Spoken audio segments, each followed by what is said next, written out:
acca kon gars yi ñu ngi leen di jaajëfalaat di leen delloo seen wàccuwaay tey nag dañuy dem xool yi un joueur boo xamante ni bokk na ci convocation Aliou Cissé wala balaa may dem rek dinaa leen tegal la liste des joueurs convoqués mais am na ñu bëree bëri nag ñoo ngi wax le défenseur axe gauche bi maanaam war nañ ko mën a andi malgré nag moom moo ngi doon xaar la sélection française mais boobu léegi aussi il a préféré attendre c'est-à-dire moom mu xaar la sélection sénégalaise mais boobu léegi aussi gis nañ am na déphasage mais ci noonu aussi boo leen bëggee aussi ñu tegal leen la sélection proprement dite mais ci noonu balaa ñuy dem am na ñoo xamante ne am na benn joueur boo xamante ni jot nañ ko convoqué du nom de Bara Joseph Sapoko Ndiaye c'est-à-dire noonu la tudd un joueur boo xamante ni il évolue fële foofu lay évoluer Bara Joseph Sapoko Ndiaye moo ngi juddu le 31 décembre 2007 et c'est un Sénégalais du professionnel football moom nag moo ngi évoluer fële comme ni mu ko waxee tout à l'heure il évolue directement à Liverpool du côté de Jackson Nicolas Jackson maanaam bu ñu demee Liverpool am nañ fa ñaari joueur du nom de Bara am nañ fa aussi Nicolas Jackson ñoom ñëpp yàlla dafa dogal ni ñoom ñoo partagé encore une fois la sélection sénégalaise Bara nag moo ngi judd comme ni mu ko waxee en introduction moo ngi judd le 31 décembre 2007 un footballeur professionnel sénégalais qui joue milieu de terrain nag lay joué ci club de Bundesliga Bayern Munich est prêt au club de Gambien bi jógee fële Stade Africa moom nag moo ngi juddu fële ca Ngaye Mékhé bu ñuy wax Mékhé ci région de Thiès la bokk moo ngi nag booy dem route de Saint-Louis di nga ko romb daanaka ci yoon gi la mais nag bu ñu waxee Ngaye aussi bu ñu suñu xel dem ci Thiès kaay benn dëkk ñaari gaar bu ñu jógee foofu suñu xel dem ci Sénégal entier moom moo ngi débuté carrière am ci jeune benn académie bu ñuy wax académie de Thiès benn école de foot bi fa nekk ci stade ci Thiès encore une fois ñu koy woowee académie de Thiès élite encore une fois espoir avec le passage au Sénégal il rejoint encore une fois le centre de formation du club gambien Gambino Star Africa moom nag bu mu paree mu dem fële ca Bayern Munich en janvier 2026 yàggul sax dem c'est il est très très récent c'est un jeune très récent en tout cas peut-être capacité bi moo ko fa andi wala moom lu mu démontré en tant que qualité ci biir terrain bi moom moo ko andi fële ba mu dem ci sélection bi dinaa leen andi un poste boo xamante ne moom def nañ ko les rêves deviennent de plus en plus réalité moom la def ci comptam les rêves deviennent de plus en plus réalité encore une fois 2026 le tàmbali 3 ans après donc Red Gold Football le co-entreprise entre le club allemand du Bundesliga le Bayern Munich et le club américain de Major League Soccer et Los Angeles FC qui s'était encore une fois ñoom ñu boole seen doole ci Star Africain en 2023 Ndiaye nag ci la rejoindre l'Allemagne dem fële ca Bayern Munich pour le reste de la saison en tout cas en 2025 et en 2026 après avoir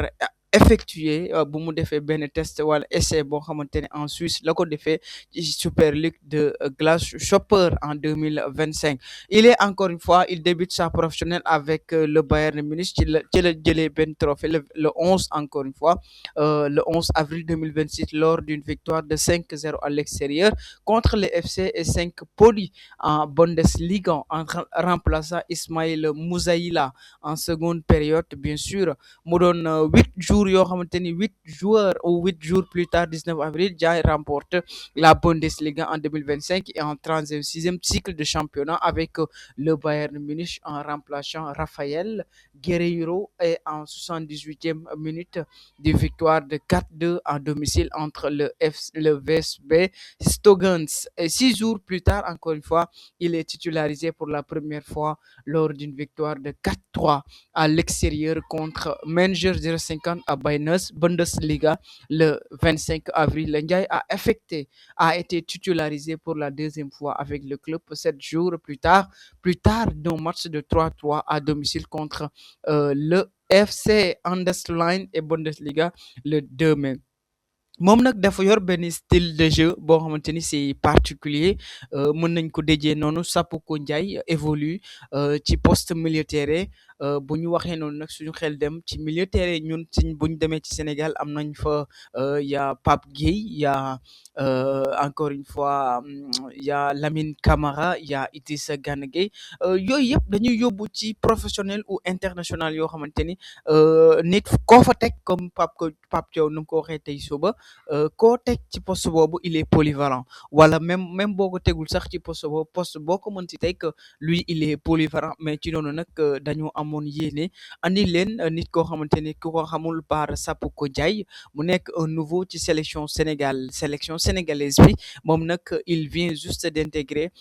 que la population sénégalaise ñu ñaanal ko mu am une bonne intégration et li ñu mbëbët ci coupe du monde 2026 aussi ñu mun ko xaar ci jàmm que ce soit une qualification du coupe du monde pourquoi pas remporter encore une fois la coupe du monde andi ko Sénégal pour la première fois amoon nañ chance en 2002 ñu dem avec la France tout à l'heure coach moo ci tooy la talonnade de Pape Thiaw en tout cas loolu la waxoon ci conférence de presse bu mu amoon tey suba mais buñ jugee ci conférence de presse bi nag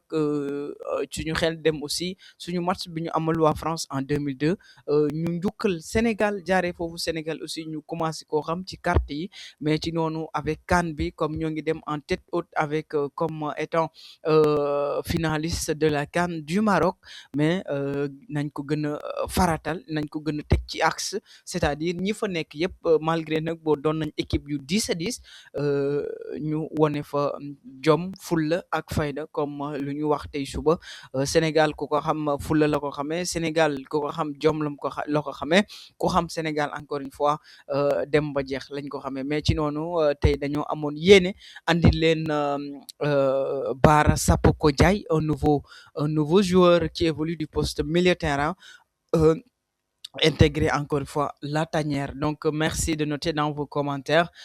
tout ce que vous voulez savoir sur Bar. En tout cas, nous, on fera le maximum vous informer davantage. N'oubliez pas de commenter, abonner et partager pour ne rater aucune des informations concernant toute l'actualité, que ce soit sénégalaise et internationale. Et d'ici là, portez-vous bien. Bisous, au revoir, ciao, ciao.